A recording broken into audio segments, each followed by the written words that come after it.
नमस्कार and welcome to Bharat affairs. तो recently Bihar को लेकर ये अपडेट निकल के आ रहे हैं कि पिछले कुछ दिनों से ओएनजीसी की तरफ से बिहार के गोपालगंज में क्रूड ऑयल को एक्सप्लोर किया जा रहा है। आप यहाँ पर देख पाएंगे इसके रिगार्डिंग जो आर्टिकल्स है। बिहार का जो गोपालगंज है, जहां आज से कुछ दिन पहले वहां के जो लोकल रेजिडेंट्स हैं उन्होंने ये दावा किया कि यहाँ पर कच्चे तेल के भंडार हो सकते हैं। और इसके बाद ओएनजीसी की जो टीम है ये बिहार के गोपालगंज पहुंचती है और पिछले 4 दिनों से ओएनजीसी क्रूड ऑयल को एक्सप्लोर करने का काम कर रही है। जहां ये भी कहा जा रहा है कि बिहार के गोपालगंज में 250 फीट गहराई तक ओएनजीसी यहाँ एग्जामिन कर रही है कि यहाँ पर कच्चे तेल के भंडार रियल में है या नहीं भी है। क्योंकि इसके पहले भी बिहार के किशनगंज हो या समस्तीपुर हो, यहाँ से ऑयल रिजर्व्स को लेकर जो अपडेट है वो हम और आप सुनते आए हैं। तो इस वीडियो में बेसिकली हम लोग ये समझने वाले हैं कि पिछले 4 दिनों से ओएनजीसी के हाथ में क्या लगा है और क्रूड ऑयल के एक्सप्लोर के बेसिकली मायने क्या है। देखिए, आज के टाइम में भारत 85 से लेकर 87% जो एनर्जी की रिक्वायरमेंट है ये हम लोग इंपोर्ट के जरिए पूरा करते हैं। वहीं 12 से लेकर 15% जो ऑयल की रिक्वायरमेंट है ये हम लोग डोमेस्टिकली प्रोड्यूस करते हैं। और अगर डेली कंजम्पशन की बात करें तो भारत डेली 5.5 मिलियन बैरल्स जो तेल है ये हम लोग कंज्यूम करते हैं। इवन कि पिछले साल अक्टूबर के टाइम में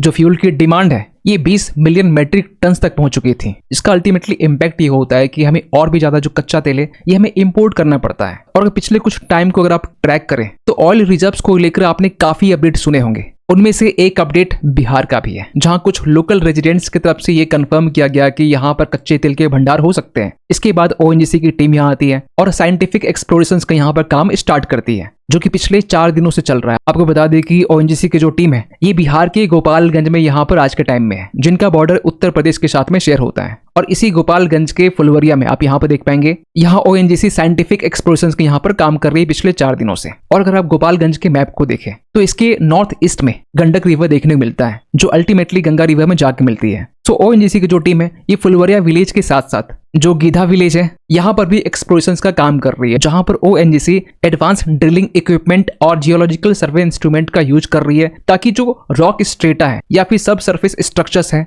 इसे एनालाइज किया जा सके। इतना ही नहीं, यहाँ पर जो सॉइल सैंपल्स है इसे भी यहाँ पर टेस्ट किया जा रहा है ओएनजीसी की तरफ से। सो बिहार का जो गोपालगंज है ये बेसिकली इंडो गैंगेटिक बेसिन में आता है, जो वेस्टर्न साइड में राजस्थान से लेकर जो गुजरात है, इवन की आधा जो पाकिस्तान है इस एरिया को भी कवर करता है। और वही अगर ईस्टर्न साइड की बात करें तो ये भारत की आसाम से लेकर पूरी बांग्लादेश को ये कवर करता है। और ये जो पूरा बेसिन है ना, इसे सेडिमेंट्री बेसिन भी कहते हैं, जहां 95% ऑयल एंड गैस यहाँ पर पाए जाते हैं। वैसे अगर भारत के सेडिमेंट्री बेसिन्स की बात करें तो इसे 5 कैटेगरी में डिवाइड किया गया। आप इस स्लाइड में हर कैटेगरी में कौन कौन से बेसिन्स यहाँ पर शामिल है आप इस स्लाइड में देख सकते हैं। लेकिन सवाल ये निकल के आ रहा है कि ओएनजीसी एग्जैक्टली ग्राउंड में क्या कर रही है, क्योंकि जो ओएनजीसी है यहाँ पर ऑयल को एक्सप्लोर करने का काम कर रही है। क्योंकि ओएनजीसी पिछले 4 दिनों से बिहार के गोपालगंज में ऑयल को एक्सप्लोर करने का काम कर रही है। तो एक चीज आपको पहले क्लियर कर दे कि ऑयल को एक्सप्लोर करना इसे हम लोग 4 फेज में डिवाइड कर सकते हैं, जिसमें पहला फेज होता है सरफेस एंड जियोकेमिकल सर्वे, जहां पर ऑयल एक्सप्लोरेशन जो कंपनीज हैं ये सॉइल की सैंपलिंग लेते हैं, गैस स्नीपर्स के जरिए जो मीथेन है, जो हाइड्रोकार्बन है, इसे डिटेक्ट करते हैं।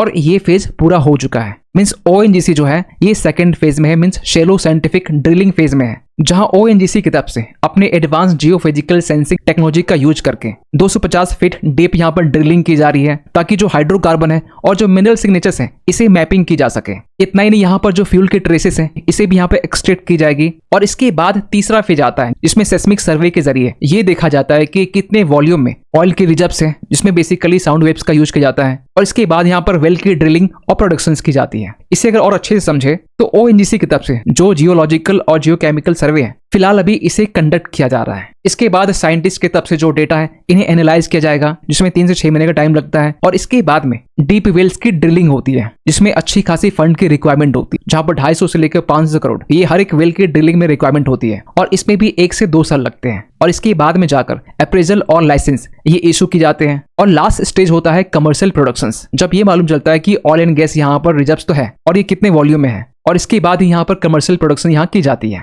तो एक्चुअली देखा जाए तो जो ओएनजीसी है ये फर्स्ट और सेकंड स्टेज के बीच में है, means ONGC shallow scientific drilling phase में है। फिर अगर आपका सवाल ये रहता है कि इसके पहले भी और बिहार में ऑयल रिजर्व्स को लेकर काफी अपडेट आते रहे हैं, जैसे कि पिछले साल मार्च के महीने में भोजपुर को लेकर ये अपडेट निकल के आया है कि जो स्टेट गवर्नमेंट है ये भोजपुर के शाहपुर में एक्सप्लोरेशन प्रोजेक्ट यहाँ पे इनिशिएट करने वाली है, जहां पर 3 से लेकर 6 किलोमीटर की जो ड्रिलिंग है ये करने की बात की जा रही थी। इसके बाद 2024 के टाइम में समस्तीपुर और बक्सर से ये अपडेट निकल के आया कि जो ओएनजीसी है ये समस्तीपुर में 300 स्क्वायर किलोमीटर का जो सेस्मिक डेटा है इसे एक्वायर करने वाली है, जहां पर 30 से 35 करोड़ यहाँ पर खर्च भी करने वाले हैं। उसी तरीके से किशनगंज को लेकर भी ये अपडेट निकल के आए, लेकिन रियलिटी आज के टाइम में ये है कि ऑयल रिजर्व्स को लेकर काफी दावे किए गए। ओएनजीसी की तरफ से कुछ टाइम तक यहाँ पे एक्सप्लोरेशंस की जो प्रक्रिया है वो भी पूरी की गई, जहां पर पहले फेज, दूसरे फेज, इवन सेस्मिक सर्वे भी यहाँ पर किया गया। लेकिन जब वेल की ड्रिलिंग करने की बात आती है, जहां पर हर एक वेल की जो ड्रिलिंग है जिसे करने में 250 से 500 करोड़ की रिक्वायरमेंट होती है, फिलहाल अभी बिहार में चीजें देखने को नहीं मिला है। क्योंकि जितने भी ऑयल एक्सप्लोरेशन जो कंपनीज है, चाहे ओएनजीसी हो, ये हमेशा यही बात करते हैं कि बिहार में अब हम लोग वेल को ड्रिल करने वाले हैं। इसी तरीके से यूपी का जो बलिया है, यहाँ भी पिछले साल ये अपडेट निकल गया है कि जो ओएनजीसी है यहाँ हाइड्रोकार्बन को एक्सप्लोर करने के लिए ड्रिलिंग की शुरुआत यहाँ पर करने वाली है। फिर अगेन अगर आपका सवाल ये रहता है कि हमें क्यों ऑयल एक्सप्लोरेशन करने की नीड है, जो हमारी रिक्वायरमेंट है 85 से लेकर जो 87% है ये हम लोग इंपोर्ट के जरिए पूरा तो कर लेते हैं, और 12 से 15% ये डोमेस्टिक प्रोडक्शन के जरिए जो रिक्वायरमेंट है ये पूरा कर लेते हैं। और अगर मंथली प्रोडक्शन की बात करें तो नवंबर 2025 के डेटा यहाँ पर ये कहता है कि 2.3 मिलियन मेट्रिक टन हम लोग आज के टाइम में इंडिजिनसली प्रोड्यूस कर रहे हैं। वहीं एनुअल प्रोडक्शन की बात करें तो जो टोटल क्रूड ऑयल प्रोडक्शन है फाइनेंशियल ईयर 2025 में ये अप्रोक्सीमेटली 29 मिलियन मेट्रिक टन का है। और हमारे पास में अगर रिजर्व्स की बात करें, चाहे ऑन शोर हो या फिर ऑफ शोर हो, ऑफ शोर में बेसिकली कोस्टल रीजन और ओशन रीजन को हम लोग कवर करते हैं, ऑन शोर में जहां हम लोग लैंड रीजन कवर करते हैं। तो रिजर्व्स को लेकर पिछले कुछ टाइम से काफी दावे किए गए कि जो अंडमान निकोबार है यहाँ पर 11 इतना ऑयल के रिजर्व्स हैं। उसी तरीके से बिहार से लेकर जो यूपी है यहाँ भी काफी दावे किए गए हैं, लेकिन एक्चुअली एक्सप्लोरेशंस के मामले में हम लोग काफी पीछे हैं और ये एक कड़वी सच्चाई है। और हाल ही में इंडिया एनर्जी वीक 2026